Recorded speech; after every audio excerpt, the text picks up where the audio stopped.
ਸਤਿ ਸ਼੍ਰੀ ਅਕਾਲ। ਤੁਸੀਂ ਜੁੜੇ ਹੋਏ ਹੋ ਪੰਜਾਬੀ ਰੇਡੀਓ USA ਦੇ ਨਾਲ ਤੇ ਮੈਂ ਹਾਂ ਪ੍ਰਵੀਨ ਸ਼ਰਮਾ ਲੈ ਕੇ ਹਾਜ਼ਰ ਹਾਂ ਪ੍ਰੋਗਰਾਮ ਖਬਰ ਤੇ ਨਜ਼ਰ। ਖਬਰ ਤੇ ਨਜ਼ਰ ਪ੍ਰੋਗਰਾਮ ਦੇ ਵਿੱਚ ਕੀ ਅਹਿਮ ਤੇ ਕੀ ਖਾਸ ਖਬਰਾਂ ਨੂੰ ਲੈ ਕੇ ਚਰਚਾ ਕਰਨ ਦੇ ਲਈ ਜੁੜ ਚੁੱਕੇ ਨੇ ਪੰਜਾਬ ਤੋਂ ਸੀਨੀਅਰ ਪੱਤਰਕਾਰ, ਉੱਘੇ ਲੇਖਕ ਅਤੇ ਸਰਗਰਮ ਸਮਾਜਿਕ ਕਾਰਕੁਨ ਦੀਪਕ ਸ਼ਰਮਾ ਝਨਾਰਥਲ ਜੀ। ਸ਼ਰਮਾ ਜੀ, ਸਤਿ ਸ਼੍ਰੀ ਅਕਾਲ। ਸਵਾਗਤ ਹੈ ਜੀ ਪੰਜਾਬੀ ਰੇਡੀਓ USA ਤੇ। ਸਤਿ ਸ਼੍ਰੀ ਅਕਾਲ ਪ੍ਰਵੀਨ ਜੀ, ਸਾਰੇ ਦਰਸ਼ਕਾਂ ਨੂੰ, ਸਰੋਤਿਆਂ ਨੂੰ ਪਿਆਰ ਭਰੀ ਸਤਿ ਸ਼੍ਰੀ ਅਕਾਲ। ਸਤਿ ਸ਼੍ਰੀ ਅਕਾਲ ਜੀ। ਪ੍ਰੋਗਰਾਮ ਦੇ ਵਿੱਚ ਅੱਗੇ ਵਧਣ ਤੋਂ ਪਹਿਲਾਂ ਧੰਨਵਾਦ ਕਰਦੇ ਚਲੀਏ ਸਪਾਂਸਰਸ ਦਾ, ਜਿਹੜੇ ਜ਼ਰੀਆ ਬਣਦੇ ਨੇ ਇਹਨਾਂ ਪ੍ਰੋਗਰਾਮਾਂ ਨੂੰ ਤੁਹਾਡੇ ਤੱਕ ਪਹੁੰਚਾਉਣ ਦੇ ਲਈ। ਖਾਲਸਾ ਇੰਸ਼ੋਰੈਂਸ ਏਜੰਸੀ ਵਾਲੇ, ਜਿਨ੍ਹਾਂ ਤੋਂ ਤੁਸੀਂ ਹਰ ਤਰੀਕੇ ਦੀ ਇੰਸ਼ੋਰੈਂਸ ਲੈ ਸਕਦੇ ਹੋ। ਇੰਸ਼ੋਰੈਂਸ ਬਾਰੇ ਪਤਾ ਕਰਨ ਲਈ ਇਹਨਾਂ ਦਾ ਨੰਬਰ ਹੈ 408-272-2500। ਇਹ 1992 ਤੋਂ ਲਗਾਤਾਰ ਇੰਸ਼ੋਰੈਂਸ ਬਿਜ਼ਨਸ ਦੇ ਵਿੱਚ ਸ਼ਾਨਦਾਰ ਸੇਵਾਵਾਂ ਦੇ ਰਹੇ ਨੇ ਤੇ ਅਮਰੀਕਾ ਭਰ ਦੇ ਵਿੱਚ ਇੰਸ਼ੋਰੈਂਸ ਕਰਦੇ ਨੇ। ਓਬਾਮਾ ਕੇਅਰ, ਮੈਡੀਕੇਅਰ ਜਾਂ ਫਿਰ ਕਵਰਡ ਕੈਲੀਫੋਰਨੀਆ ਬਾਬਤ ਪਾਲਿਸੀ ਕਰਵਾਉਣ ਦੇ ਲਈ, ਸਲਾਹ ਲੈਣ ਦੇ ਲਈ ਅੱਜ ਹੀ ਕਾਲ ਕਰੋ 408-272-2500 ਤੇ। ਟਰਕੀਆਨਾ ਇਮੀਗ੍ਰੇਸ਼ਨ ਲਾ ਫਰਮ ਵਾਲੇ ਜੇ ਟਰਕੀਆਨਾ, ਟੌਨੀ ਟਰਕੀਆਨਾ ਦੇ ਨਾਲ ਤੁਸੀਂ US ਇਮੀਗ੍ਰੇਸ਼ਨ ਬਾਬਤ ਕੋਈ ਵੀ ਸਲਾਹ ਕਰਨੀ ਹੈ, ਕੋਈ ਵੀ ਸਵਾਲ ਪੁੱਛਣਾ ਤੇ ਇਹਨਾਂ ਦਾ ਨੰਬਰ ਹੈ 415-909-0503। Gurdeep Singh Birdi Clovis, Mandeep Singh, Sandeep Kaur San Jose, Onkar Singh Fresno, Gurnam Singh Antelope, Jarnail Singh Seattle, Mandeep Dhillon Yuba City ਤੇ ਲਾਲੀ ਸਿੰਘ ਗਰੇਵਾਲ ਫਰੀਮੌਂਟ ਤੋਂ। ਇਹਨਾਂ ਸਾਰੇ ਹੀ ਸਪਾਂਸਰਸ ਦਾ ਬਹੁਤ ਬਹੁਤ ਧੰਨਵਾਦ। ਤੇ ਜੇਕਰ ਤੁਸੀਂ ਵੀ ਪੰਜਾਬੀ ਰੇਡੀਓ USA ਦੇ ਇਹਨਾਂ ਪ੍ਰੋਗਰਾਮਾਂ ਨੂੰ ਸਪਾਂਸਰ ਕਰਨਾ ਚਾਹੁੰਦੇ ਹੋ ਤਾਂ ਸਟੂਡੀਓ ਦਾ ਨੰਬਰ ਹੈ 408-272-5200। ਅੱਜ ਦਾ ਖਬਰ ਤੇ ਨਜ਼ਰ ਪ੍ਰੋਗਰਾਮ ਸਾਲ 2025 ਦੀ 12 ਫਰਵਰੀ ਦਾ ਪ੍ਰੋਗਰਾਮ ਹੈ ਤੇ ਦਿਨ ਅੱਜ ਵੀਰਵਾਰ ਹੈ। ਖਬਰਾਂ ਦੀ ਸ਼ੁਰੂਆਤ ਕਰੀਏ ਸ਼ਰਮਾ ਜੀ ਪੰਜਾਬ ਦੀ ਸਿਆਸਤ ਦੇ ਨਾਲ ਜੁੜੀ ਇੱਕ ਖਾਸੀ ਚਰਚਿਤ ਖਬਰ ਤੋਂ। ਆਪਰੇਸ਼ਨ ਲੋਟਸ ਸ਼ੁਰੂ ਦੇ ਵਿੱਚ ਜਦੋਂ ਸਰਕਾਰ ਬਣੀ ਸੀ ਉਦੋਂ ਇਸ ਸ਼ਬਦ ਦੀ ਕਾਫੀ ਚਰਚਾ ਹੋਈ ਸੀ ਤੇ ਹੁਣ ਇੱਕ ਵਾਰ ਫਿਰ ਤੋਂ ਇਹ ਸ਼ਬਦ ਚਰਚਾ ਦੇ ਵਿੱਚ ਹੈ। ਨਰਿੰਦਰ ਭਰਾਜ, ਜਿਹੜੇ ਕਿ ਹਰਿਆਣੇ ਦੇ ਮੁੱਖ ਮੰਤਰੀ ਦੇ ਦੋਸ਼ ਲਾ ਰਹੇ ਨੇ ਕਿ ਉਹ ਟਿਕਟ ਆਪਣੀ ਬਚਾ ਰਹੇ ਨੇ ਜਾਂ ਪੱਕੀ ਕਰ ਰਹੇ ਨੇ ਜੀ। ਪ੍ਰਵੀਨ ਜੀ, ਤੁਸੀਂ ਜ਼ਿਕਰ ਕੀਤਾ ਕਿ ਜਦੋਂ ਸਰਕਾਰ ਬਣੀ ਸੀ ਤਦ ਵੀ ਆਪਰੇਸ਼ਨ ਲੋਟਸ ਦੀ ਚਰਚਾ ਚੱਲੀ ਸੀ। ਹਾਂਜੀ, ਅਸਲ 'ਚ ਆਮ ਆਦਮੀ ਪਾਰਟੀ ਨੂੰ ਜਾਂ ਪੰਜਾਬ ਦੀ ਇਸ ਸਰਕਾਰ ਨੂੰ ਹਰ ਚੀਜ਼ ਦਾ ਨਾ ਦੂਜਾ ਗੇੜ ਲਿਆਉਣ ਦੀ ਆਦਤ ਹੈ। ਤੁਸੀਂ ਝਾਤ ਮਾਰ ਕੇ ਦੇਖ ਲਓ, ਯੁੱਧ ਨਸ਼ਿਆਂ ਵਿਰੁੱਧ ਦੂਜਾ ਗੇੜ, ਆਪਰੇਸ਼ਨ ਪ੍ਰਹਾਰ ਦੂਜਾ ਗੇੜ, ਸਿਹਤ ਕ੍ਰਾਂਤੀ, ਸਿੱਖਿਆ ਕ੍ਰਾਂਤੀ ਦੂਜਾ ਗੇੜ ਜੀ। ਸਹੀ ਸੋ ਹੁਣ ਆਪਰੇਸ਼ਨ ਲੋਟਸ ਦਾ ਦੂਜਾ ਗੇੜ ਹੈ ਇਹ। ਬਿਲਕੁਲ। ਕੱਲ ਨਰਿੰਦਰ ਕੌਰ ਭਰਾਜ ਤੇ ਇਹਨਾਂ ਦੇ ਨਾਲ ਆਮ ਆਦਮੀ ਪਾਰਟੀ ਦੇ ਬੁਲਾਰੇ, ਮੁੱਖ ਮੰਤਰੀ ਦੇ ਸਲਾਹਕਾਰ ਰਹੇ ਬਲਤੇਜ ਪੰਨੂ ਉਹ ਨਾਲ ਸੀ। ਉਹਨਾਂ ਨੇ ਪਹਿਲਾਂ ਗਰਾਊਂਡ ਤਿਆਰ ਕੀਤਾ, ਫਿਰ ਮਾਈਕ ਨਰਿੰਦਰ ਭਰਾਜ ਨੂੰ ਦਿੱਤਾ ਤੇ ਉਹ ਕਹਿੰਦੀ ਜੀ ਮੈਨੂੰ ਤਾਂ ਨਾਇਬ ਸਿੰਘ ਸੈਣੀ ਹੋਰੀ BJP ਚ ਲਿਜਾਣਾ ਚਾਹੁੰਦੇ ਨੇ ਤੇ ਮੇਰੇ ਮੂਹਰੇ ਆਫਰ ਰੱਖਿਆ ਕਿ ਟਿਕਟ ਤਾਂ ਤੈਨੂੰ ਦੇਵਾਂਗੀ, ਜਿਹੜੀ ਤੇਰੀ ਹੋਰ ਕੋਈ ਨਿੱਜੀ ਮੰਗ ਆ ਉਹ ਦੱਸ। ਇਸ ਵਾਰ 45 ਲੱਖ ਲੁੱਖ ਦੀ ਗੱਲ ਤਾਂ ਨਹੀਂ ਕੀਤੀ ਕਿ ਸਾਨੂੰ ਆਫਰ ਆਉਂਦੀ ਹੈ ਜੀ 40 ਲੱਖ 45 ਲੱਖ, ਪਰ ਇਹ ਕਿਹਾ ਕਿ ਨਿੱਜੀ ਕੋਈ ਵੀ ਮੰਗ ਜਿਹਨੂੰ ਤੁਸੀਂ ਸਮਝਦੇ ਹੋ ਜੀ। ਕਹਿੰਦੇ ਉਹਨਾਂ ਨੇ ਕਿਹਾ ਕਿ ਸੰਗਰੂਰ ਦਾ ਇੱਕ BJP ਦਾ ਲੀਡਰ ਆ ਜਿਹੜਾ ਪੂਰੇ ਪੰਜਾਬ 'ਚ ਹੈ ਜੀ ਵਿਚਰਦਾ। ਮਤਲਬ ਜੇ ਤੁਸੀਂ ਨਾਇਬ ਸੈਣੀ ਦਾ ਨਾਂ ਲੈਂਦੇ ਹੋ ਤੇ ਜਿਹੜਾ ਵਿਚੋਲੀਆ ਹੈ ਜਾਂ ਜਿਹੜਾ ਫੋਨ ਕਰਦਾ, ਜਿਹੜਾ ਮਿਲਣ ਆਉਂਦਾ, ਉਹਦਾ ਨਾਂ ਲੈਣੋਂ ਕਿਉਂ ਡਰਦੇ ਹੋ? ਨਾਮ ਲੈ ਦਿਓ ਜਨਤਕ ਉਹਦਾ ਵੀ। ਬਿਲਕੁਲ ਕਿ ਹਾਂ ਜੀ ਆਹ ਬੰਦੇ ਨੇ ਪਹੁੰਚ ਕੀਤੀ। ਸਕਾਂਦੇ ਤੁਹਾਨੂੰ ਪ੍ਰੈਸ ਕਾਨਫਰੰਸ 'ਚ ਜੇ ਉਹ ਤੁਹਾਡੇ ਘਰੇ ਆਇਆ, ਤੁਹਾਨੂੰ ਫੋਨ ਕੀਤਾ, ਤੁਹਾਨੂੰ ਤਾਂ ਪਹਿਲੇ ਦਿਨ ਤੋਂ ਸਿਖਾਇਆ ਗਿਆ ਕਿ ਵੀਡੀਓ ਬਣਾਉਣੀ ਹੈ, ਉਹਦੀ ਆਵਾਜ਼ ਰਿਕਾਰਡ ਕਰਨੀ ਹੈ, ਜਨਤਕ ਕਰ ਦਿਓ। ਤੁਹਾਡੀ ਤਾਂ ਟ੍ਰੇਨਿੰਗ ਇੱਥੋਂ ਹੋਈ। ਹਾਂ, ਕਿ ਤੁਸੀਂ ਉਸ ਗੱਲ ਨੂੰ ਜਨਤਕ ਕਰੋ ਕਿ ਆਹ ਫੋਨ ਆਏ ਸੀ, ਨੰਬਰ ਦਿਖਾਓ, ਕਿੰਨੇ ਮਿੰਟ ਗੱਲ ਹੋਈ ਉਹ ਦੱਸੋ। ਜੇ ਤੁਹਾਡੇ ਘਰੇ ਬੈਠਕ ਜਾ ਕੇ ਉਹ ਆਫਰ ਦੇ ਕੇ ਗਿਆ ਤਾਂ ਤੁਹਾਡੇ ਕੈਮਰੇ ਇੰਨੇ ਲੱਗੇ ਨੇ, ਉਹਦੀ ਫੁਟੇਜ ਜਾਰੀ ਕਰ ਦਿਓ। ਕਰ ਦਿਓ ਜਾਰੀ ਜੀ। ਲੋਕਾਂ ਨੂੰ ਪਤਾ ਉਹਦਾ ਲੱਗੇ ਕਿ BJP ਕਿਵੇਂ ਸੌਦੇ ਕਰਦੀ ਹੈ। ਸਹੀ ਹੈ। ਸਵਾਲ ਸਿਰਫ ਇੰਨਾ ਹੈ ਕਿ ਜਿਹੜੀ ਗੱਲ ਨਰਿੰਦਰ ਕੌਰ ਭਰਾਜ ਕਹਿ ਰਹੀ ਹੈ ਲੋਕਾਂ ਦੇ ਮਨਾਂ ਨੂੰ ਇਸ ਲਈ ਲੱਗ ਜਾਂਦੀ ਹੈ ਕਿ BJP ਇੰਜ ਕਰਦੀ ਹੈ, ਪਰ ਮੌਕੇ ਦੀ ਨਜਾਕਤ, ਸੱਤਾ ਹਾਸਲ ਕਰਨ ਦਾ ਤਰੀਕਾ, ਜਿਸ ਤਰੀਕੇ ਨਾਲ BJP ਜਾਂਦੀ ਹੈ, ਇੱਥੇ ਦੱਸੋ ਨਰਿੰਦਰ ਕੌਰ ਭਰਾਜ ਨੂੰ ਨਾਲ ਲਿਜਾ ਕੇ ਉਹਨੇ ਕੀ ਖੱਟਣਾ ਜੀ। ਹੁਣ ਸਵਾਲ ਇਹ ਹੈ ਕਿ ਉਹ ਜੇ ਆਉਣਗੇ ਖਰੀਦਣ ਅੱਜ ਦੀ ਤਰੀਕ ਜਦੋਂ ਸਾਲ ਚੋਣਾਂ 'ਚ ਰਹਿ ਗਿਆ ਤਾਂ ਆਪਣੀ ਇੱਕ MLA ਨੂੰ ਖਰੀਦ ਕੇ ਕੀ ਕਰਨਾ ਉਹਨਾਂ ਨੇ? ਸਹੀ ਹੈ।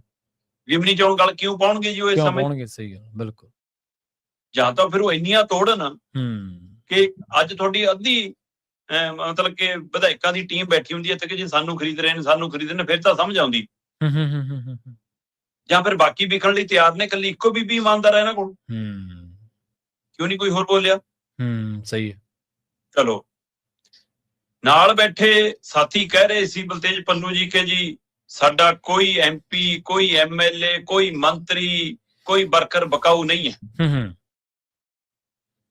ਪਤਾ ਨਹੀਂ ਪੱਤਰਕਾਰ ਹੋਰ ਇੱਧਰ ਉੱਧਰ ਦੇ ਸਵਾਲ ਕੀ ਪੁੱਛੀ ਗਏ, ਕਿਸੇ ਨੇ ਚੇਤੇ ਨਹੀਂ ਕਰਾਇਆ ਕਿ ਸੁਸ਼ੀਲ ਰਿੰਕੂ ਕਿਹਨਾਂ ਦਾ ਸੀ, ਸ਼ੀਤਲ ਉਂਗਰਾਲ ਕਿਹਨਾਂ ਦਾ ਸੀ।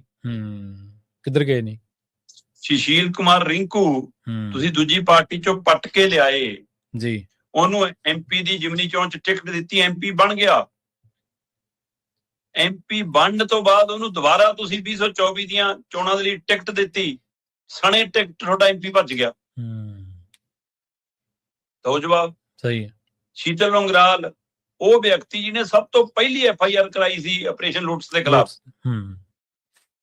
ਉਹ ਵੀ BJP ਵੱਲੋਂ ਲੜ ਲਿਆ, ਚਾਹੇ ਨਹੀਂ ਜਿੱਤਿਆ, ਅਗਲਾ ਤੁਹਾਡੇ ਕੋਲ MLA ਸੀ, ਉਹ ਉਧਰ ਕਿਉਂ ਗਿਆ? ਦਿਓ ਜਵਾਬ। ਜੇ ਆਪਰੇਸ਼ਨ ਲੋਟਸ ਇੰਨਾ ਖਤਰਨਾਕ ਆ ਤਾਂ ਹੁਣ ਤੱਕ ਤੁਹਾਡੀ ਵਿਜੀਲੈਂਸ ਨੇ ਜਾਂਚ ਕਰਕੇ ਲੋਕਾਂ ਸਾਹਮਣੇ ਕਿਉਂ ਨਹੀਂ ਰੱਖੀ ਕਿ ਕੌਣ ਕੌਣ ਸੀ, ਕਿਵੇਂ ਖਰੀਦ ਰਹੇ ਸੀ, ਕੀ ਕਰ ਰਹੇ? ਤੁਸੀਂ ਬੜਾ ਲਾਲਚ ਕਰ ਲੈ ਕੇ ਆਏ ਸੀ। ਸਹੀ ਹੈ। ਦਰਜਨ ਦੇ ਕਰੀਬ MLA ਨੇ ਦੋਸ਼ ਲਾਏ ਸੀ, ਜਿਹਦੇ ਵਿੱਚੋਂ ਸ਼ੀਤਲ ਉਂਗਰਾਲ ਤੇ ਨਰਿੰਦਰ ਕੌਰ ਭਰਾਜ ਦਾ ਵੀ ਨਾਂ ਸ਼ਾਮਲ ਸੀ, ਪ੍ਰਿੰਸੀਪਲ ਬੁੱਧਰਾਮ ਵੀ ਸੀ, ਰਮਨ ਅਰੋੜਾ ਜਿਹਦੇ ਨਾਲ ਬਾਅਦ ਚੋਂ ਵਿਗਾੜ ਜਾ ਵੀ ਪਿਆ ਇਹਨਾਂ ਦਾ, ਉਹ ਵੀ ਸੀ। ਦਿਨੇਸ਼ ਚੱਡੇ ਦਾ ਨਾਂ ਤੁਸੀਂ ਲੈ ਰਹੇ ਸੀ ਕਿ ਉਹਨੂੰ ਵੀ ਆਫਰ ਆਈ, ਕੁਲਵੰਤ ਪੰਡੋਰੀ ਦਾ ਨਾਂ ਸੀ, ਨਾ ਇਸੇ ਤਰ੍ਹਾਂ ਜਗਦੀਸ਼ ਕੀ ਆ ਉਹ ਦਈਆ ਉਹਦਾ ਨਾਂ ਸੀ, ਫਿਰ ਬਲਜਿੰਦਰ ਕੌਰ ਨੂੰ ਕਹਿ ਰਹੇ ਸੀ, ਲਾਭ ਸਿੰਘ ਉਗੋਕੇ ਨੂੰ ਕਹਿ ਰਹੇ ਸੀ, ਬਿਲਾਸਪੁਰ ਨੂੰ ਕਹਿ ਰਹੇ ਸੀ, ਕਿੰਨੇ ਨਾਮ ਗਣਾਏ ਤੁਸੀਂ? ਜੀ ਜੀ।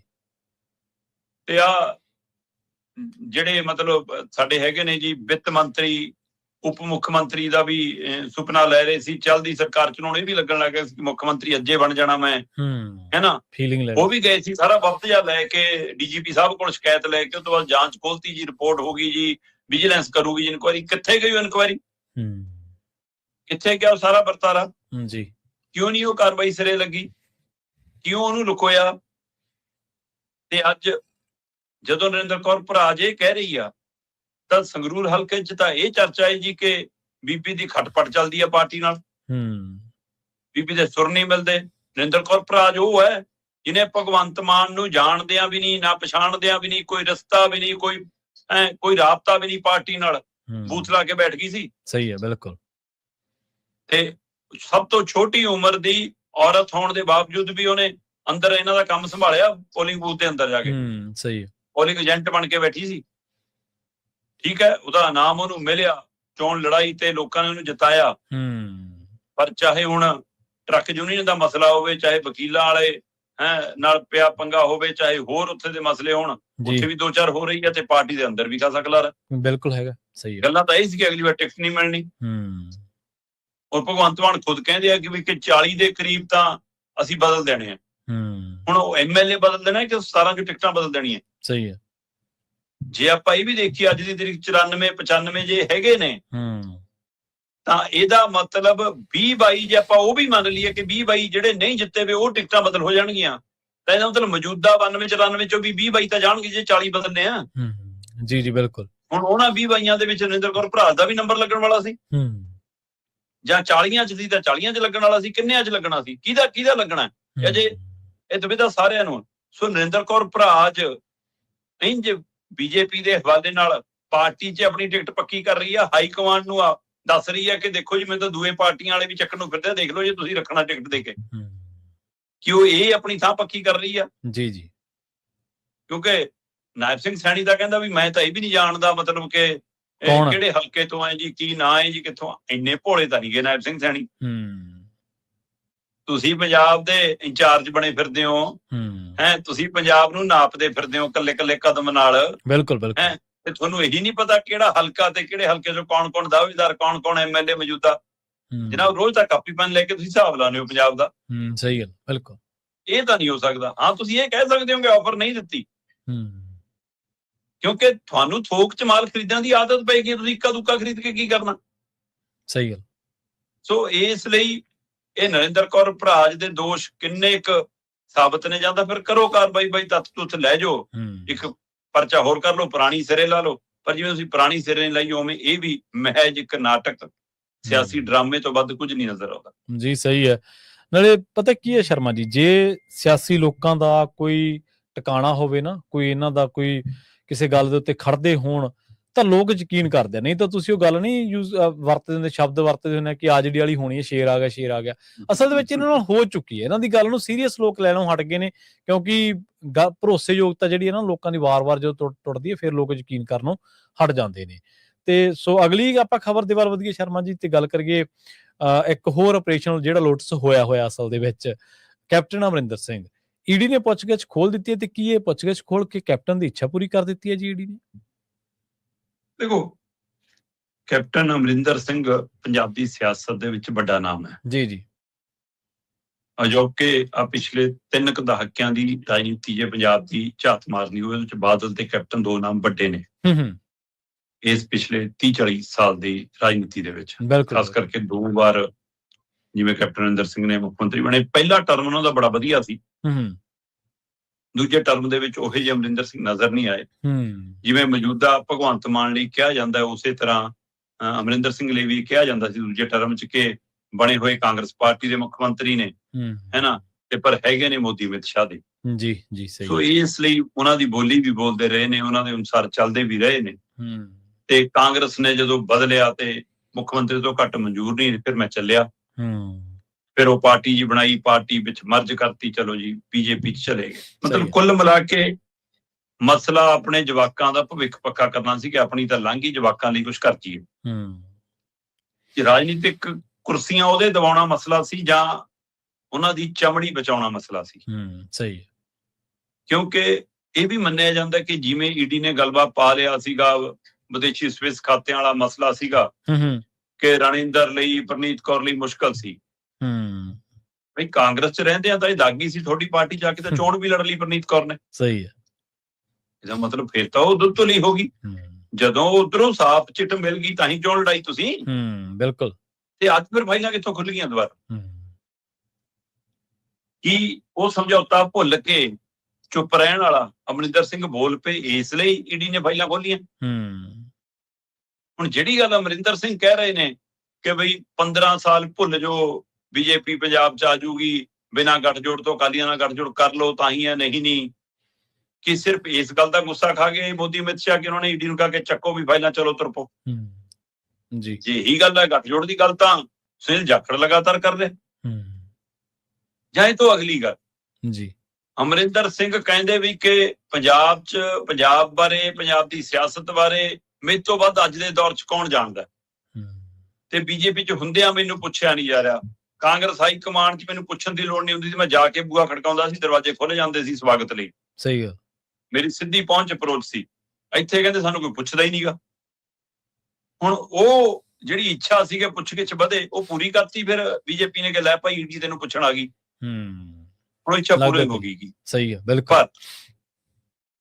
ਅਮਰਿੰਦਰ ਸਿੰਘ ਉਹ ਵਿਅਕਤੀ ਹੈ ਜਿਹੜਾ ਦਮ ਰੱਖਦਾ ਹੈ ਕਿ ਹਾਂ ਦਿੱਲੀ ਦੇ ਨਾਲ ਕਿਵੇਂ ਸਿੱਧਣਾ ਹੈ, ਕਿਵੇਂ ਬੋਲਣਾ ਹੈ, ਕਿਵੇਂ ਗੱਲ ਕਰਨੀ ਹੈ, ਕਿਹਨੂੰ ਕਿਹੜੇ ਪਾਏ ਤੇ ਰੱਖਣਾ ਹੈ। ਪਰ ਹਾਲਤ ਵਕਤ ਕਿੱਥੇ ਲਿਆ ਕੇ ਖੜਾ ਹੁੰਦਾ ਕਿ ਪ੍ਰਧਾਨ ਮੰਤਰੀ ਜਿੱਥੋਂ ਚੌਪਰ ਚੜ੍ਹਦਾ ਉਤਰਦਾ ਉੱਥੇ ਲਾਈਨ 'ਚ ਖੜ ਕੇ ਹੱਥ ਮਿਲਾਉਣ ਨੂੰ ਖੜੇ ਸੀ ਮੋਦੀ ਨਾਲ। ਇਹ ਉਹ ਅਮਰਿੰਦਰ। ਸੋ ਵਕਤ ਕੈਸੀ ਚੀਜ਼ ਆ। ਹੁਣ ਸਵਾਲ ਇਹ ਹੈ ਕਿ ਕਿਤੇ ਕੈਪਟਨ ਅਮਰਿੰਦਰ ਦੀ ਸਥਿਤੀ ਪ੍ਰਕਾਸ਼ ਸਿੰਘ ਬਾਦਲ ਵਾਲੀ ਤਾਂ ਨਹੀਂ ਹੋਗੀ? ਸਹੀ ਕਿ ਬਾਦਲ ਹੋਰਾਂ ਨੂੰ ਜਾਂਦੀ ਵਾਰੀ ਵੀ ਸੁਖਵੀਰ ਨੇ ਕਿਹਾ ਕਿ ਲੜ ਲਓ ਜੀ, ਨਹੀਂ ਤਾਂ ਸਾਡੀ ਗਤੀ ਨਹੀਂ ਹੁੰਦੀ। ਗਤੀ ਤਾਂ ਵੀ ਨਹੀਂ ਹੋਈ। ਸੋ ਪਰ ਪ੍ਰਕਾਸ਼ ਸਿੰਘ ਬਾਦਲ ਜਾਂਦੀ ਵਾਰੀ ਹਾਰ ਕੇ ਗਿਆ। ਹੁਣ ਕਿਤੇ ਟੱਬਰ ਤਾਂ ਨਹੀਂ ਗਲ ਪਿਆ ਹੋਇਆ ਕਿ ਜੇ ਕਾਂਗਰਸ ਕੁਛ ਨਹੀਂ ਬਣਦਾ, ਮੁੜ ਬੀਜੇਪੀ ਕੁਛ ਨਹੀਂ ਬਣਦਾ ਤਾਂ ਮੁੜ ਕੇ ਕਾਂਗਰਸ ਕਨੀ ਦੇਖ ਲਓ। ਕਿਤੇ ਇਹ ਇੱਛਾ ਤਾਂ ਨਹੀਂ, ਕਿਤੇ ਇਸ ਵਿਗੜੇ ਬੋਲ, ਵਿਗੜੇ ਸੁਰਾਂ ਦੇ ਵਿੱਚ ਕਾਂਗਰਸ ਨਾਲ ਦੁਆਰਾ ਰਾਬਤਾ ਤਾਂ ਨਹੀਂ ਕੀਤਾ ਜਾ ਰਿਹਾ। ਪਰ ਕਾਂਗਰਸ ਨੇ ਇਸ ਮੌਕੇ ਅਮਰਿੰਦਰ ਸਿੰਘ ਦਾ ਕੀ ਕਰਨਾ ਜੀ? ਨਾ ਉਹ ਸਰਗਰਮ ਸਿਆਸਤ 'ਚ ਹੁਣ ਤੁਰਨ ਫਿਰਨ ਜੋਗੇ। ਹਾਂ, ਕੀ ਉਹ ਪ੍ਰਨੀਤ ਕੌਰ ਨੂੰ ਤੋਂ ਅਜੇ ਵੀ ਕੋਈ ਆਸ ਰੱਖਦੇ ਨੇ? ਸਹੀ। ਜਾਂ ਉਹ ਹੁਣ ਬੇਟੀ ਦੇ ਵਿੱਚੋਂ ਕੁਝ ਦੇਖਣਾ ਚਾਹੁੰਦੇ ਨੇ ਕਿ ਹਾਂ ਇਹ ਕੱਲ ਨੂੰ ਚਿਹਰਾ ਮੋਹਰਾ ਬਣ ਸਕਦੀ ਹੈ? ਜਾਂ ਉਹ ਇਸ ਪਰਿਵਾਰ ਦੇ ਨਾਂ ਨੂੰ ਨਾਲ ਰੱਖਣਾ ਚਾਹੁੰਦੇ ਨੇ? ਕੀ ਕਾਂਗਰਸ ਵੀ ਉਸੇ ਤਰੀਕੇ ਨਾਲ ਸੋਚ ਰਹੀ ਜਿਸ ਤਰੀਕੇ ਨਾਲ ਜੇ ਕੈਪਟਨ ਪਰਿਵਾਰ ਸੋਚ ਰਿਹਾ ਜੀ? ਜਾਂ ਬੀਜੇਪੀ ਦੀ ਲੀਡਰਸ਼ਿਪ ਨੂੰ ਸ਼ੰਕੇ ਸ਼ੋਭੇ ਇੰਨੇ ਬੜੇ ਹੋ ਗਏ ਨੇ ਅਮਰਿੰਦਰ ਸਿੰਘ ਤੇ ਕਿ ਜੇ ਉੱਧਰ ਰਹਿੰਦੇ ਆ ਸਾਡੇ ਨਾਲ ਰਾਬਤੇ 'ਚ ਰਹਿ ਸਕਦਾ, ਸਾਡੇ ਨਾਲ ਰਹਿ ਕੇ ਕਿਤੇ ਉਹਨਾਂ ਦੇ ਰਾਬਤੇ 'ਚ ਤਾਂ ਨਹੀਂ। ਸਹੀ ਹੈ, ਬਿਲਕੁਲ। ਸੋ ਇਹ ਡਰ ਹੈ ਉਹਦੇ ਵਿੱਚੋਂ ਈਡੀ ਨੇ ਫਾਈਲਾਂ ਖੋਲੀਆਂ ਦੁਬਾਰਾ। ਜੋ ਵੀ ਹੋਵੇ, ਕੈਪਟਨ ਦੀਆਂ ਮੁਸ਼ਕਲਾਂ ਵਧੀਆ ਨਜ਼ਰ ਆਉਂਦੀਆਂ ਨੇ। ਇੱਕ ਪਾਸੇ ਹਸਪਤਾਲ 'ਚ ਨੇ, ਗੋਡੇ ਦਾ ਆਪਰੇਸ਼ਨ ਇਸ ਉਮਰੇ, ਹੈ ਨਾ। ਫਿਰ ਉਹ ਕਹਿੰਦੇ ਉਹਦੇ ਚੱਕਰ 'ਚ ਥੋੜਾ ਜਿਹਾ ਨਿਗਰਾਨੀ 'ਚ ਰੱਖਣ ਲਈ ICU 'ਚ ਵੀ ਲੈ ਗਏ ਤੇ ਮੁੰਡੇ ਨੂੰ ਬੁਲਾਇਆ ਸੀ ਈਡੀ ਨੇ। ਮੁੰਡਾ ਗਿਆ ਨਹੀਂ। ਅਗਲਾ ਕਹੂਗਾ ਜੀ ਮੇਰਾ ਤਾਂ ਪਾਪਾ ਹਸਪਤਾਲ ਪਿਆ, ਮੈਂ ਕਿੱਥੋਂ ਆ ਜਾਵਾਂ। ਸਹੀ ਹੈ। ਸੋ ਇਸ ਲਈ ਆਉਂਦੇ ਦਿਨਾਂ ਦੇ ਵਿੱਚ ਈਡੀ ਕਿਵੇਂ ਅੱਗੇ ਵੱਧਦੀ ਹੈ। ਕੁਝ ਧਿਰਾਂ ਦਾ ਇਹ ਵੀ ਮੰਨਣਾ ਕਿ ਸ਼ਾਇਦ ਹੁਣ ਇਸ ਉਮਰੇ ਕਲੀਨ ਚਿੱਟ ਲੈਣ ਦੇ ਲਈ ਕਵਾਇਦ ਹੈ ਕਿ ਇੱਕ ਵਾਰ ਪੁੱਛਗਿੱਛ ਲਈ ਬੁਲਾ ਬਲੂ ਲੋ, ਕਾਰਵਾਈ ਜੀ ਪਾ ਲਓ, ਬਾਅਦ ਚੋਂ ਫਾਈਲਾਂ ਬੰਦ ਕਰ ਦੋ। ਭਾਜੀ ਇੰਜ ਲੱਗਦਾ ਨਹੀਂ। ਬੀਜੇਪੀ ਅੰਦਰ ਜਿਹੀ ਜੀ ਕੜੱਤਣ ਰੱਖ ਕੇ ਰਾਜਨੀਤੀ ਕਰਦੀ ਆ, ਉਹਦੇ ਵਿੱਚੋਂ ਲੱਗਦਾ ਕਿ ਅਮਰਿੰਦਰ ਦੀਆਂ ਮੁਸ਼ਕਲਾਂ ਵੱਧ ਸਕਦੀਆਂ ਨੇ। ਜਾਂ ਚੁੱਪ ਵੱਟਣੀ ਪਊਗੀ, ਚੁੱਪ ਵੱਟ, ਹੈ ਨਾ। ਕੀ ਹੈ ਨਾ, ਦੜ ਵੱਟ ਜਮਾਨਾ ਕੱਟ ਬੀਬੀ, ਹੈ ਨਾ। ਸੋ ਜਾਂ ਤਾਂ ਫਿਰ ਉਹ ਰਾਹ ਤੇ ਚੱਲਣਾ ਪਊਗਾ ਜਾਂ ਫਿਰ ਪਾਲਾ ਬਦਲਣਾ ਪਊਗਾ ਇਸ ਉਮਰੇ ਜਨਾਬ। ਅਸਲ ਦੇ ਵਿੱਚ ਮੈਨੂੰ ਲੱਗਦਾ ਕਾਂਗਰਸ ਸ਼ਾਇਦ ਇਸ ਪੱਖ ਤੋਂ ਵੀ ਸੋਚਦੀ ਹੋਣੀ ਹੈ ਵੀ ਜੇ ਨਵਜੋਤ ਸਿੰਘ ਸਿੱਧੂ ਚਲੇ ਗਏ ਤੇ ਪਟਿਆਲੇ ਤੋਂ ਰਾਜਨੀਤੀ ਕਰਨ ਲੱਗੇ ਤਾਂ ਪਟਿਆਲੇ ਤੋਂ ਚਲੋ ਇਹ ਪਰਿਵਾਰ ਦੇ ਨਾਲ ਡੰਗ ਟਪਾਈ ਹੋਈ ਚੱਲੂਗੀ। ਬਾਕੀ ਦੇਖਦੇ ਹਾਂ ਕੀ ਬਣਦਾ। ਹਲੇ ਤਾਂ ਉਹਨਾਂ ਨੇ ਦੇਖੋ ਭੁਪੇਸ਼ ਬਘੇਲ ਨੇ ਕਿਹਾ ਕਿ ਆਜੋ ਜੀ, ਰੈੱਡ ਕਾਰਪਟ ਤੁਹਾਡੇ ਲਈ ਵਿਛਾਇਆ, ਗੁਲਦਸਤੇ ਲੈ ਕੇ ਖੜੇ ਆ, ਸਵਾਗਤ ਹੈ, ਸਾਡੇ ਬੂਹੇ ਅੱਜ ਵੀ ਖੁੱਲੇ ਨੇ। ਅਸਲ 'ਚ ਭੁਪੇਸ਼ ਬਘੇਲ ਦੀ ਜਾਂ ਕਿਸੇ ਦਲਾਲ ਦੀ ਲੋੜ ਨਹੀਂ। ਅਮਰਿੰਦਰ ਦਾ ਸੋਨੀਆ ਪਰਿਵਾਰ ਨਾਲ ਜੋ ਨਾਤਾ ਰਿਸ਼ਤਾ ਹੈ ਨਾ, ਮਤਲਬ ਹੈ ਨਾ, ਉਹ ਸਭ ਨੂੰ ਪਤਾ ਕਿ ਰਾਜੀਵ ਗਾਂਧੀ ਨਾਲ ਉਹਨਾਂ ਦਾ ਜਿਹੋ ਜਿਹਾ ਯਾਰਾਨਾ ਸੀਗਾ ਤੇ ਰਾਹੁਲ ਨੂੰ ਤਾਂ ਜਵਾਬ ਕਹਿ ਕੇ ਡੀਲ ਕਰਦੇ ਨੇ। ਸੋ ਇਸ ਲਈ ਉਹਨਾਂ ਲਈ ਉਹ ਮੁਸ਼ਕਲ ਨਹੀਂ ਗਾ। ਉਹ ਆਪ ਜਿੱਦਣ ਚਾਹਣ ਉੱਧਰ ਜਾ ਸਕਦੇ ਨੇ। ਉਹਨਾਂ ਨੂੰ ਬਘੇਲ ਦੀ ਜਾਂ ਕਿਸੇ ਦੀ ਲੋੜ ਨਹੀਂ। ਜੀ ਬਿਲਕੁਲ। ਅਗਲੀ ਗੱਲ ਕਰੀਏ ਰਾਹੁਲ ਗਾਂਧੀ ਦੀ। ਭਾਜਪਾ ਕਹਿੰਦੇ ਰਾਹੁਲ ਗਾਂਧੀ ਨੂੰ ਸੰਸਦ ਦੇ ਵਿੱਚੋਂ ਕਢਵਾਉਣਾ ਚਾਹੁੰਦੀ ਹੈ ਜੀ। ਅਸਲ 'ਚ ਪਹਿਲਾਂ ਤਾਂ ਉਹ ਮਤਲਬ ਮਤਾ ਲਿਆ ਰਹੇ ਸੀਗੇ ਰਾਹੁਲ ਗਾਂਧੀ ਦੇ ਖਿਲਾਫ। ਫਿਰ ਪਤਾ ਲੱਗਿਆ ਕਿ ਨਹੀਂ ਜੀ, ਉਹ ਮਤਾ ਤਾਂ ਕਿਤੇ ਟਿਕਣਾ ਨੀਗਾ, ਕੁਛ ਨਹੀਂ ਹੋਣਾ। ਤੇ ਫਿਰ ਜੀ ਆਪਾਂ ਇਹਦੇ ਵਿਗੜੇ ਬੋਲ ਜੀ, ਇਹਦੇ ਗਲਤ ਸ਼ਬਦ ਜੀ ਵਰਤੋਂ ਜੀ, ਇਹ ਕਟਾ ਦਿਓ ਜੀ। ਇਹ ਸਾਰੀ ਕਾਰਵਾਈ ਦੇ ਦੌਰਾਨ ਨਿਸ਼ਿਕਾਂਤ ਦੁਬੇ ਜਿਹੜਾ ਮੋਸ਼ਨ ਲਿਆਏ ਨੇ ਹੁਣ, ਉਹ ਮੋਸ਼ਨ ਇਹ ਕਹਿੰਦਾ ਕਿ ਜੀ ਕਿ ਰਾਹੁਲ ਗਾਂਧੀ ਦੀ ਮੈਂਬਰਸ਼ਿਪ ਰੱਦ ਹੋਵੇ। ਠੀਕ ਹੈ। ਤੇ ਮੈਂਬਰਸ਼ਿਪ ਰੱਦ ਹੋਣ ਦੇ ਨਾਲ ਇਹਨਾਂ ਤੇ ਜੀਵਨ ਭਰ ਚੋਣ ਲੜਨ ਤੇ ਰੋਕ ਲੱਗੇ। ਇਹ ਮੋਸ਼ਨ ਮਤਲਬ ਕਿ ਲੋਕਤੰਤਰਕ ਤਰੀਕੇ ਨਾਲ ਇਸ ਲਈ ਲਿਆ ਜਾਂਦਾ ਕਿ ਜਦੋਂ ਇਹ ਸਾਬਤ ਕਰ ਦਿੱਤਾ ਜਾਵੇ ਕਿ ਜੀ ਕਿ ਬੰਦਾ ਸੰਸਦ ਦੇ ਵਿੱਚ ਖੜ ਕੇ ਜਾਂ ਮੈਂਬਰ ਹੁੰਦਿਆਂ ਸੰਸਦ ਦਾ ਦੇਸ਼ ਵਿਰੋਧੀ, ਦੇਸ਼ ਨੂੰ ਖੰਡਿਤ ਕਰਨ ਲਈ, ਦੇਸ਼ ਦੇ ਟੁਕੜੇ ਕਰਨ ਲਈ, ਹੁਣ ਇਹ ਮਤਲਬ ਇਹਨਾਂ ਨੂੰ ਟੁਕੜੇ ਤੋਂ ਉੱਪਰ ਦੀ ਰਾਜਨੀਤੀ ਤਾਂ ਆਉਂਦੀ ਨਹੀਂ ਬੀਜੇਪੀ ਨੂੰ। ਸਹੀ ਹੈ, ਬਿਲਕੁਲ। ਸੋ ਇਸ ਲਈ ਇਹਨਾਂ ਨੂੰ ਫਿਰ ਉਹੀ ਹਥਿਆਰ ਇੱਕ ਲੱਗਦਾ। ਹਾਂ, ਇੰਨੇ ਘਾਗ ਲੀਡਰ ਹੈਗੇ ਨੇ, ਨਾਪ ਤੋਲ ਕਰਕੇ ਦੇਖਣਗੇ ਕਿ ਕਿਤੇ ਇਕੱਲੇ ਰਾਹੁਲ ਨੂੰ ਬਾਹਰ ਕਰਕੇ ਅਸੀਂ ਕਾਂਗਰਸ ਨੂੰ ਜਿਉਂਦੀ ਤਾਂ ਨਹੀਂ ਕਰ ਬੈਠਾਂਗੇ ਕਿਤੇ। ਇਹ ਹਿਸਾਬ ਕਿਤਾਬ ਲਾਉਣਾ ਪਊਗਾ। ਸੋ ਮਤਲਬ ਆਪਾਂ ਕੱਲ ਇੱਕ ਗੱਲ ਕਰ ਰਹੇ ਸੀ ਨਾ ਉਹਦੇ ਵਾਲੀ ਕਿ ਬਈ ਇਹ ਜੇ ਦੂਆ ਬੰਦਾ ਬੋਲਦਾ ਫਿਰ ਕਹਿੰਦਾ ਜੀ ਤਾਂ ਮੈਂਬਰ ਹੈ ਨਹੀਂ ਇੱਥੇ ਸੰਸਦ 'ਚ ਹਾਜ਼ਰ ਨੀਗਾ ਜੀ, ਤੁਸੀਂ ਕਿਉਂ ਬੋਲਦੇ ਹੋ, ਹੈ ਨਾ। ਨਹਿਰੂ ਕਿਹੜਾ ਹੈਗਾ। ਸੋ ਪਤਾ ਨਹੀਂ, ਸਾਡੇ ਵਾਲਾ ਪ੍ਰੋਗਰਾਮ ਸੁਣ ਲਿਆ ਕੱਲ, ਕਾਂਗਰਸ ਦਾ ਇੱਕ ਮੈਂਬਰ ਪਾਰਲੀਮੈਂਟ ਬੋਲ ਰਿਹਾ ਸੀ ਸੰਸਦ 'ਚ ਇਹੀ ਗੱਲ। ਅੱਛਾ, ਹੈ ਨਾ।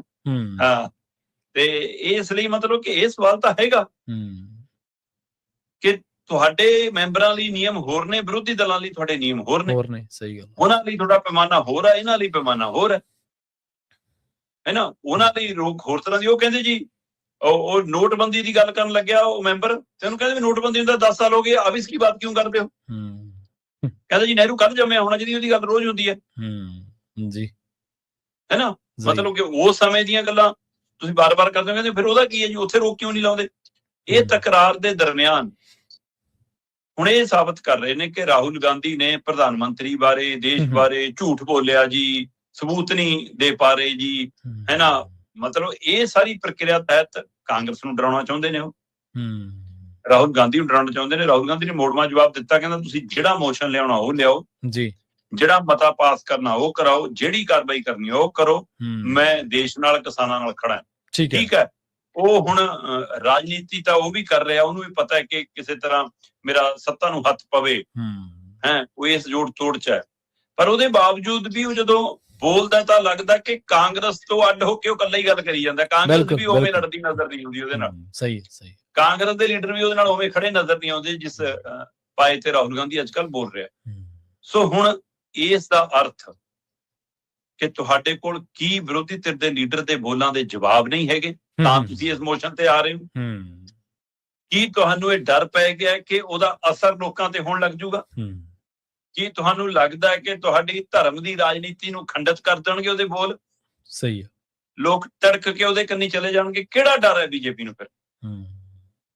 ਮਤਲਬ ਤੁਹਾਡੇ ਕੋਲ ਤਾਕਤ ਹੈ, ਸਰਕਾਰ ਹੈ, ਮਸ਼ੀਨਰੀ ਹੈ, ਗਿਣਤੀ ਹੈ, ਝੂਠ ਨੂੰ ਸੱਚ ਬਣਾਉਣ ਦੀ ਮਸ਼ੀਨ ਹੈ ਨਾ, ਤੇ ਉਹ ਸਾਰਾ ਕੁਝ ਹੁੰਦਿਆਂ ਤੁਸੀਂ ਜੇ ਇਮੋਸ਼ਨ ਨੂੰ ਚਾਹੋਗੇ ਤਾਂ ਪਾਸ ਵੀ ਹੋ ਜਾਊਗਾ।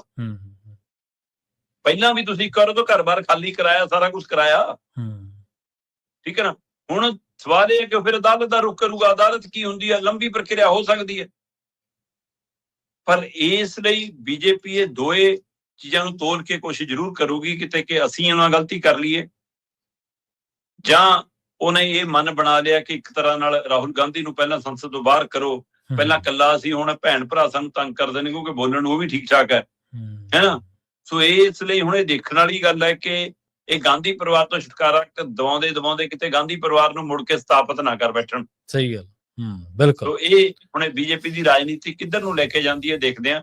ਪਰ ਫਿਲਹਾਲ ਉਹ ਮੋਸ਼ਨ ਦੇ ਰਾਹੀਂ ਇਹ ਸੰਕੇਤ ਮਿਲ ਰਿਹਾ ਕਿ ਉਹਨਾਂ ਨੂੰ ਡਰ ਲੱਗਦਾ ਹੁਣ ਕਿ ਵਿਰੋਧੀ ਧਿਰ ਦਾ ਲੀਡਰ ਸਾਨੂੰ ਜਿਹੜੇ ਸਵਾਲਾਂ 'ਚ ਘੇਰਦਾ ਉਹਦੇ ਜਵਾਬ ਲੱਭਣੇ, ਸਾਨੂੰ ਜਵਾਬ ਦੇਣੇ ਸਾਨੂੰ ਔਖੇ ਹੋ ਰਹੇ ਜੀ। ਕਾਂਗਰਸੀ ਉਹਦਾ ਕੀ ਸਾਥ ਦੇਣ ਜੀ? ਕਾਂਗਰਸੀ ਏਜੰਸੀਆਂ ਤੋਂ ਡਰੀ ਜਾਂਦੇ ਆ, ਕੋਈ ਈਡੀ ਤੋਂ ਡਰੀ ਜਾਂਦਾ, ਕੋਈ ਇਨਕਮ ਟੈਕਸ ਤੋਂ ਡਰੀ ਜਾਂਦਾ, ਕੋਈ ਕਿਸੇ ਤੋਂ ਡਰੀ ਜਾਂਦਾ ਜੀ।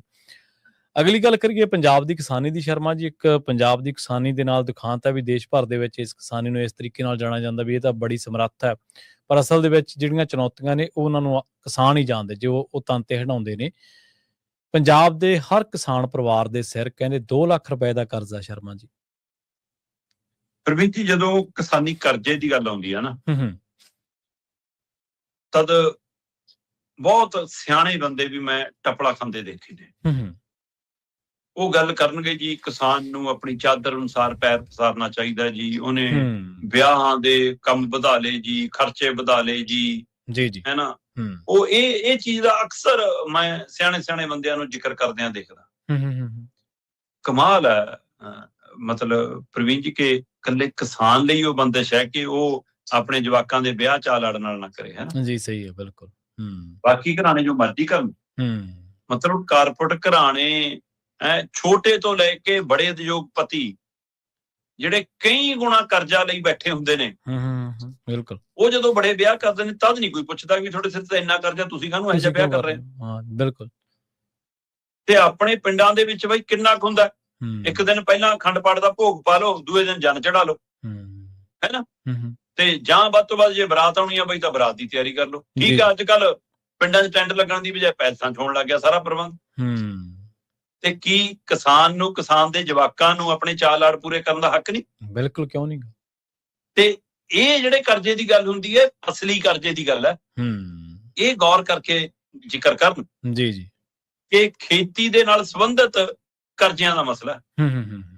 ਪੰਜਾਬ ਦੇ ਕਿਸਾਨ ਨੂੰ ਸੰਪੰਨ ਕਿਸਾਨ ਕਿਹਾ ਜਾਂਦਾ, ਬਿਲਕੁਲ। ਪੰਜਾਬ ਦੇ ਕਿਸਾਨ ਨੂੰ, ਉੱਤਰੀ ਭਾਰਤ ਦੇ ਕਿਸਾਨ ਨੂੰ, ਖਾਸ ਕਰ ਪੰਜਾਬ ਹਰਿਆਣਾ ਦੇ ਕਿਸਾਨਾਂ ਨੂੰ ਇਹ ਕਹਿ ਕੇ ਪ੍ਰਚਾਰਿਆ ਜਾਂਦਾ ਕਿ ਤੁਹਾਡੀ ਫਸਲ ਤਾਂ MSP ਤੇ ਵਿਕਦੀ ਹੈ। ਸਹੀ ਹੈ। ਤੇ ਫਿਰ ਉਹਦੇ ਬਦਲੇ 'ਚ ਪੰਜਾਬ ਦੇ ਕਿਸਾਨ ਨੇ ਆਪਣੀ ਜ਼ਮੀਨ ਦਾ ਜੋ ਨਾਸ ਮਾਰਿਆ, ਪਾਣੀ ਖਤਮ ਸਮਝ ਨਹੀਂ ਪਾਇਆ ਅੱਜ ਤੱਕ। ਤੁਸੀਂ ਜਿਸ ਕਦਰ ਮਤਲਬ ਕਿ ਉਸ ਨੂੰ ਹੱਲਾਸ਼ੇਰੀ ਦੇ ਕੇ ਲਿਆ ਵੀ ਕਣਕ ਝੋਨਾ, ਲਿਆ ਵੀ ਕਣਕ ਝੋਨਾ, ਤੇ ਉਹਨੂੰ ਇਹ ਲੱਗਣ ਲੱਗ ਗਿਆ ਕਿ ਇਹ ਤੋਂ ਬਿਨਾਂ ਤਾਂ ਹੋਰ ਫਸਲ ਦਾ ਮੁੱਲ ਨਹੀਂ, ਔਰ ਤੁਸੀਂ ਜਿਹੜੀਆਂ ਫਸਲਾਂ ਐਲਾਨਦੇ ਹੋ ਬਾਕੀ MSP ਤੇ ਉਹ ਖਰੀਦਦੇ ਹੀ ਨਹੀਂ, ਤੇ ਉਹਨੂੰ ਗਰੰਟਡ ਵਾਲੇ ਪਾਸੇ ਲੱਗਦਾ ਕਿ ਇੱਧਰ ਵਿਕੂਗੀ, ਉਹ ਪੈਦਾ ਕਰ ਰਿਹਾ। ਤੁਸੀਂ ਹੁਣ ਮੰਡੀ ਵੀ ਮਾਰ ਰਹੇ ਹੋ, ਉੱਥੇ ਪਿੰਡ ਵੀ ਮਾਰ ਰਹੇ ਹੋ, ਮਤਲਬ 10 ਲੱਖ ਕਰੋੜ ਦਾ ਸਾਡਾ ਪੇਂਡੂ ਵਿਕਾਸ ਫੰਡ ਰੋਕ ਕੇ ਬੈਠੇ ਹੋ, ਤੇ ਉਹ ਕੌਣ ਜ਼ਿੰਮੇਵਾਰ? ਸਹੀ। ਸੋ ਇਸ ਲਈ ਇਹ ਆਪਣੇ ਆਪ 'ਚ ਸਵਾਲ ਖੜਾ ਕਿ ਸਥਿਤੀ ਕਿੱਥੇ ਦੀ ਹੈ। ਫਿਰ ਨਕਲੀ ਬੀਜ, ਨਕਲੀ ਦਵਾਈਆਂ, ਨਕਲੀ ਖਾਦ ਇਹ ਕਿਸਾਨ ਘਰੇ ਬਣਾਉਂਦਾ ਹੁਣ। ਸਹੀ। ਕੌਣ ਦਿੰਦਾ? ਕਮਾਲ ਹੈ। ਮਤਲਬ ਕਿ ਫਸਲ ਵੱਢਣ ਤੋਂ ਬਾਅਦ ਜੇ ਨਾੜ ਨੂੰ ਅੱਗ ਲੱਗ ਜਾਵੇ ਤਾਂ ਤੁਹਾਨੂੰ ਸੈਟਲਾਈਟ ਰਾਹੀਂ ਜਦੇ ਪਤਾ ਲੱਗ ਜਾਂਦਾ, ਜਦੇ ਪਰਚਾ, ਜਦੇ ਚਲਾਨ, ਗੜੇਮਾਰੀ, ਹੜ੍ਹ, ਨੁਕਸਾਨ। ਅਜੇ ਤੱਕ ਨਹੀਂ ਕੋਈ ਕਿਸੇ ਨੂੰ ਮਿਲਿਆ ਦੀਵਾਨੀ। ਸਹੀ ਹੈ। ਜਿਹੜੇ ਚੈੱਕ ਮੁੱਖ ਮੰਤਰੀ ਭਗਵੰਤ ਮਾਨ ਵੰਡ ਕੇ ਆਇਆ ਸੀ ਉਹ ਵਾਪਸ ਲਿਆਇਆ, ਪਰ ਤਾਂ ਵੀ ਕਿਸਾਨ ਅਗਲੀ ਫਸਲ ਬੀਜ ਰਿਹਾ। ਸੋ ਇਸ ਲਈ ਉਹਦੇ ਕਰਜ਼ੇ ਕਿੱਥੋਂ ਆ ਰਹੇ ਨੇ, ਕਿਉਂ ਆ ਰਹੇ ਨੇ? ਸਹੀ ਹੈ। ਪਿਛਲੀ ਫਸਲ 'ਚ ਉਹਨੇ ਮੁਨਾਫਾ ਖੱਟਿਆ ਨਹੀਂ ਤੇ ਅਗਲੀ ਬੀਜਣ ਉਹ ਫੇਰ ਜਾ ਰਿਹਾ, ਫਿਰ ਆਸ ਕਰਦਾ ਕਿ ਹਾਂ ਮਿਹਰ ਹੋਊਗੀ ਰੱਬ ਦੀ। ਬਿਲਕੁਲ। ਇਹ ਸਾਰੀਆਂ ਸਥਿਤੀਆਂ ਬਿਆਨ ਕਰਦੀਆਂ ਨੇ ਕਿ ਕਿਸਾਨ ਬਹੁਤ ਵੱਡੇ ਸੰਕਟ 'ਚ ਆ। ਹਾਂ, ਉਹਦੇ ਵਿੱਚ 2 ਪਹਿਲੂ ਜ਼ਰੂਰ ਗੌਰ ਕਰਨ ਵਾਲੇ ਨੇ। ਜੇ ਖੇਤੀ ਦੇ ਆਧਾਰਿਤ ਆਪਾਂ ਮਸਲਿਆਂ ਨੂੰ ਬਚਣਾ ਹੋਵੇ ਇੱਕ ਤਾਂ ਸਾਡੀ ਸਹਿਕਾਰੀ ਸੁਸਾਇਟੀਆਂ ਦਾ ਜੋ ਹਾਲ ਹੈ ਹਾਂਜੀ। ਉਹ ਇੰਨਾ ਮੰਦਾ ਹਾਲ ਹੈ ਕਿ ਉਹਦੇ ਕਾਰਨ ਕਿਸਾਨ ਆਪਣੇ ਸੰਦ, ਆਪਣੀ ਮਸ਼ੀਨਰੀ ਵੱਡੀ ਕਰਦਾ ਜਾ ਰਿਹਾ, ਖੇਤ ਨਾਲੋਂ ਵੀ ਵੱਡੀ। ਉਹ ਆਰਥਿਕ ਬਹੁਤ ਜ਼ਿਆਦਾ ਸੀ। ਦੂਜਾ, ਸਾਡੀ ਜਿੱਦ ਕਿ ਹਾਂ ਜੇ ਮੇਰੇ ਦੂਏ ਭਰਾ ਨੇ ਲੈ ਲਏ, ਚਾਚੇ ਤਾਏ ਦੇ ਜਵਾਕ ਨੇ ਟਰੈਕਟਰ ਲੈ ਲਿਆ ਤਾਂ ਮੈਂ ਵੀ ਇਹੀ ਲਿਆਉਂ। ਮੈਂ ਫੇਰ ਕਿਸੇ ਦੁਨਿਆਵੀ ਚੀਜ਼ ਦੀ ਗੱਲ ਨਹੀਂ ਕਰ ਰਿਹਾ, ਮੈਂ ਖੇਤੀ ਦੇ ਖੇਤਰ 'ਚ ਰਹਿ ਕੇ ਗੱਲ ਕਰ ਰਿਹਾ। ਸੋ ਇਹ ਪਹਿਲੂ, ਜੇ ਸੁਸਾਇਟੀਆਂ ਸਹੀ ਹੋਣ, ਸਾਂਝੀ ਖੇਤੀ ਦੇ ਹਵਾਲੇ ਨਾਲ ਸੰਦ ਸਮਾਨ ਰੱਖਣ ਤੇ ਕਿਸਾਨ ਇਹ ਗੱਲ ਸਮਝ ਲਵੇ ਕਿ ਆ ਜਿਹੜੇ ਪ੍ਰਾਈਵੇਟ ਬੈਂਕ ਮੇਰੇ ਪਿੰਡ 'ਚ ਆ ਕੇ ਖੁੱਲ ਰਹੇ ਨੇ, ਸਹੀ ਹੈ, ਇਹ 150 ਘਰਾਂ ਦੇ ਸਹਾਰੇ ਨਹੀਂ ਚੱਲਣੇ, ਇਹ ਤੁਹਾਡੇ ਹੀ ਟਰੈਕਟਰ ਟਰੈਲੀਆਂ ਬਾਰ-ਬਾਰ ਖਰੀਦੋ, ਲਿਆਓ, ਲਿਮਟਾ ਬਣਾਓ, ਉਹਦੇ ਸਹਾਰੇ ਚੱਲਣੇ ਆ। ਸੋ ਇਹ ਜਿਹੜਾ ਜਾਲ ਉਹਨਾਂ ਲਈ ਵਿਛਾਇਆ ਗਿਆ, ਉਹਦੇ ਵਿੱਚੋਂ ਕਿਵੇਂ ਬਚਣਾ, ਇਹ ਕਿਸਾਨ ਨੂੰ ਸੋਚਣਾ ਪੈਣਾ। ਇਹਦੇ ਲਈ ਮੰਥਨ ਦੀ ਲੋੜ ਹੈ। ਸੋ ਇਹ ਸਾਰੇ ਮਸਲਿਆਂ ਦੋ ਚਾਰ ਹੁੰਦੇ ਆ। ਜਦੋਂ ਮੈਂ ਅੰਕੜੇ ਦੇਖਦਾ ਤਾਂ ਬਿਲਕੁਲ ਪੰਜਾਬ ਦੇ ਹਰ ਕਿਸਾਨ ਪਰਿਵਾਰ ਦੇ ਸਿਰ ਤੇ 2 ਲੱਖ ਤੋਂ ਵੱਧ ਦਾ ਕਰਜ਼ਾ ਹੈ। ਦੇਸ਼ ਦੇ ਵਿੱਚ 30 ਨੰਬਰ ਦਾ ਸੂਬਾ ਹੈ ਪੰਜਾਬ ਕਿਸਾਨੀ ਕਰਜ਼ੇ ਦੇ ਮਾਮਲੇ 'ਚ, ਤੇ 4ਥੇ ਨੰਬਰ ਦਾ ਸੂਬਾ ਹਰਿਆਣਾ। ਇਹ ਦੋਵੇਂ ਸੂਬੇ ਉਹਨੇ ਜਿਹੜੇ ਦੇਸ਼ ਦਾ ਭਰੋਲਾ ਭਰਦੇ ਨੇ। ਅੰਦਾਜ਼ਾ ਲਾਓ, ਜੇ 3 ਚੌਥੇ ਨੰਬਰ ਤੇ ਨੇ ਤਾਂ ਪਹਿਲੇ ਦੂਜੇ ਨੰਬਰ ਤੇ ਜਿਹੜੇ ਨੇ 4 ਸੂਬਿਆਂ ਤੋਂ ਬਾਅਦ ਬਾਕੀ ਕਿੰਨੇ ਸੂਬੇ ਉਹ ਨੇ ਜਿੱਥੇ MSP ਤੇ ਖਰੀਦ ਨਹੀਂ, ਦਾ ਮਤਲਬ ਉਹਨਾਂ ਨੂੰ ਕਰਜ਼ਾ ਵੀ ਪੂਰਾ ਨਹੀਂ ਮਿਲਦਾ ਹੋਣਾ, ਉਹ ਤਾਂ ਇਸ ਲਈ ਪਿੱਛੇ ਹੋਣੇ, ਨਹੀਂ ਮਿਲਦਾ। ਸਹੀ, ਉੱਥੇ ਤਾਂ ਕਿਸਾਨਾਂ ਨੂੰ ਕਰਜ਼ਾ ਵੀ ਨਹੀਂ ਤੁਸੀਂ ਦਿੰਦੇ ਹੋਣੇ। ਤੇ ਜੇ ਦਿੰਦੇ ਲਿਮਟ ਹੈ ਉਹਦੀ, ਕਿਸੇ ਦੀ 50,000 ਰੱਖੀ ਹੋਣੀ, ਤਾਂ ਉਹ ਕਿਵੇਂ ਆਊਗਾ ਉੱਪਰ ਫਿਰ?